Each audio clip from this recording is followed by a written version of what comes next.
Frederick the Great was a military genius that shaped Prussia and also modern Germany. But why should you care? All that and more. Stay tuned.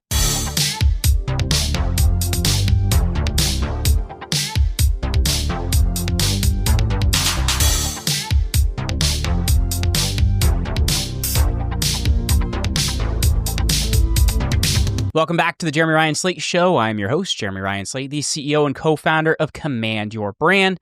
We help our clients to get on the right podcasts. You can check us out over at commandyourbrand.com. You can also grab my best-selling book, Command Your Brand, over at bestpodcastbook.com. Reminder, if you're brand new to this channel, like this video, leave us a comment, and smash that subscribe button if you support liberty, freedom, and want to build a better future. Very excited for the episode we have in store for you today. Hope you guys have been enjoying this more monologue-style episode we've been doing. I've been really enjoying it. I'm going to be back on the home front in a few weeks, and we'll be shooting some new interviews, which will still be in alignment with a lot of what we've been discussing. But I've been really enjoying these monologues and talking about some historical topics and also some modern topics that aren't really discussed all that much as well. So hope you guys are enjoying those. Make sure to subscribe. Make sure to like this video. So a reminder, you can always find me on X. I am at Jeremy Ryan Slate. And today we are deep diving into the epic story of Frederick the Great, King of Prussia, which he turned it into a powerhouse. From outsmarting armies to reshaping Europe, this guy was a military genius with a knack for survival. But was he just a brilliant strategist, or did he have a darker agenda? We're unpacking it all with names, dates, and that conspiratorial bend that you love. Buckle up and let's roll. Before we march into battle, let's set the stage. Frederick the Great, King of Prussia from 1740 to 1786, was a ruler who played chess with armies, outwitting bigger armies to build a legacy that still shapes Germany today. His victories made him a legend, but his ruthless moves and secretive deals raise questions. Was he a hero saving his kingdom, or a schemer pulling the strings behind the scenes? With clear historical context and a few conspiracy twists, we're going to break down his life and ask, what's the real story between Frederick's genius? So let's get started. Let's kick things off in 1712 when Frederick is born in Berlin in the Kingdom of Prussia, a scrappy German state sandwiched between giants like Austria and Russia. His dad, King Frederick I, is a tough guy obsessed with building a killer army. Prussia's not big, maybe 2.5 million people, but its soldiers, drilled to perfection, are Europe's best. Frederick William's nicknamed the Soldier King, but he's brutal, beating young Frederick for liking music and books over muskets.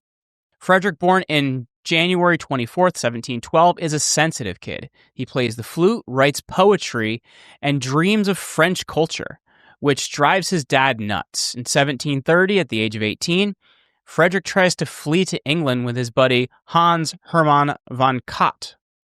They're caught, and Frederick William forces Frederick to watch Katte's execution, a gut punch that scars him. By 1733, Frederick's married off to Elizabeth Christine of Brunswick, a political match that he ignores, living separately for most of his life. When Frederick William dies in 1740, Frederick, now 28, becomes King Frederick II. Prussia's got a full treasury and 80,000 elite troops, but it's surrounded by enemies. Frederick's ready to flex. His dad's built the machine. It's very similar to Alexander the Great, by the way. And he's about to drive it. Here's the conspiracy hook. Some ex-posts claim Frederick's early years hit a secret deal with foreign powers, maybe Britain, to fund his future wars. No proof, but his quick moves make you wonder. Was he just a prince playing catch-up, or already plotting something big? Let's see what he does next.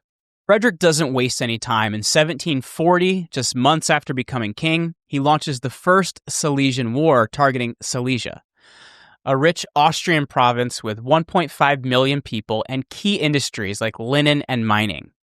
Austria is led by Empress Maria Theresa, who's 23 and new to the throne after her dad, Emperor Charles VI, dies. Frederick sees a chance, her allies are distracted, and Prussia's army is primed.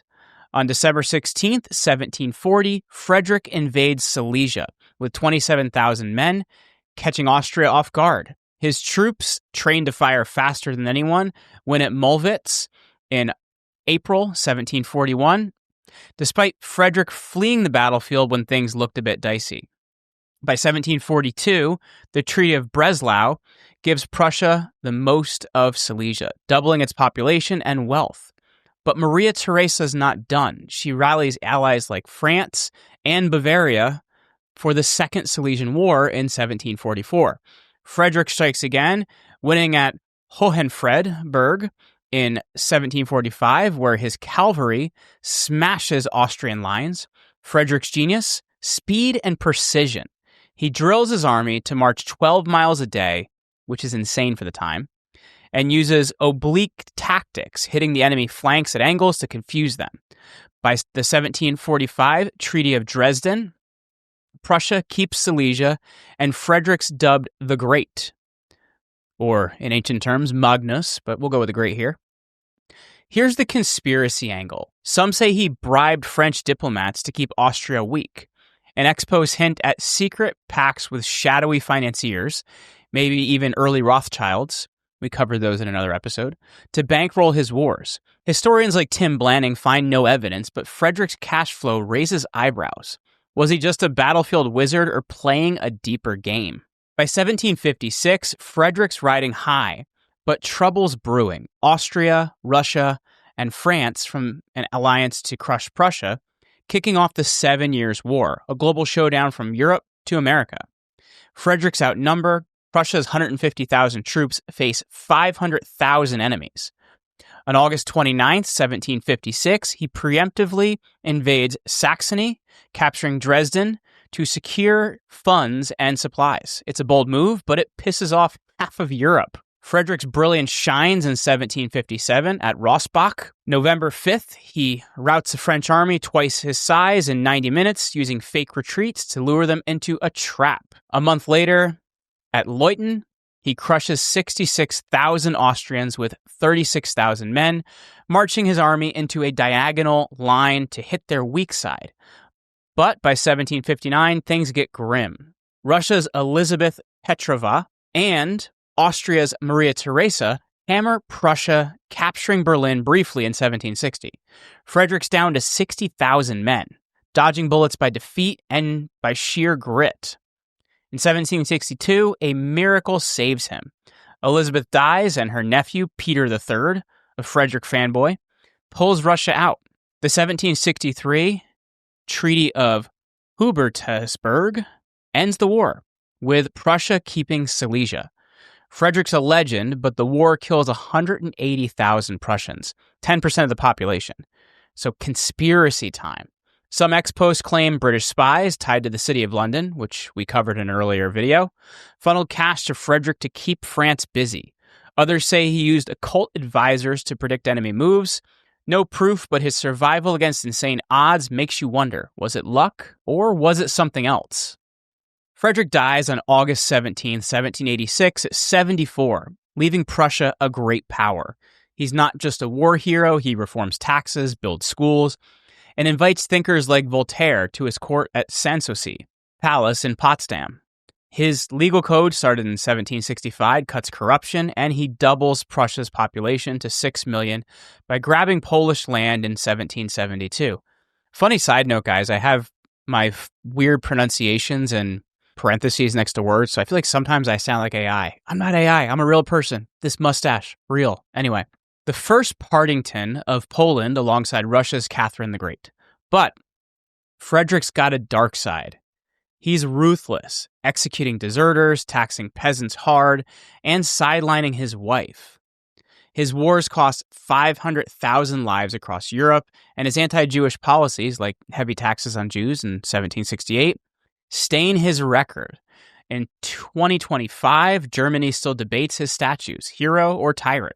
His military model inspires Bismarck's unification of Germany in 1871, and some say Hitler admired his iron will, though Frederick's no Nazi. Conspiratorial corner. Expos claim Frederick's diplomatic deals hid a secret society pulling Europe's strings, maybe tied to early Freemasons. Others say his flute playing was a cover for coded messages to allies. Historians like David Fraser laugh this off, but Frederick's knack for secrecy fuels the fire. Here's a stat. Prussia's army, 200,000 strong by 1786, set the stage for Germany's military might, influencing wars up to 1945. Was Frederick a visionary building a nation or a warlord sowing chaos? And who's his heir today, outsmarting the odds in 2025's power games? Why do we care about a Prussian king from the 1700s? Because Frederick's story is about beating the odds with brains and guts. Your career, your finances, your dreams, they're battles. And Frederick's moves, like striking fast or outflanking rivals, work today. His wars shaped Europe just like today's leaders shape your taxes and the economy. But his blind spots, ignoring allies, overworking his people, show power's limits. What can you do? First, read up Frederick the Great by Tim Blanning's a solid start. Second, strategize like Frederick. Plan fast, act bold, and always have a backup plan. Third is to question the victors. When you hear great leader, dig for the deals behind the curtain. In 2025, with global tensions and elite summits, Frederick's a reminder. Genius comes with a price, and someone's always watching. Many times it's Big Brother. Who's playing his game? That's a wrap, folks, from a flute-playing prince to a battlefield legend, from Silesia's grab to surviving a world war. We've uncovered Frederick the Great's genius and secrets. Was he a hero or hiding a bigger plan? You decide. Drop your thoughts in the comments, hit the like button, and subscribe for more deep dives into power and history. Follow me, I'm at Jeremy Ryan Slate on X for updates. Check the description to please use our sponsors as they help support the show. Want to talk about Frederick's conspiracies? Hit me up on X with hashtag Frederick Unmasked, and let's keep it going. Till next time, keep questioning, keep digging, and I'll see you on the next episode of the Jeremy Ryan Slate Show.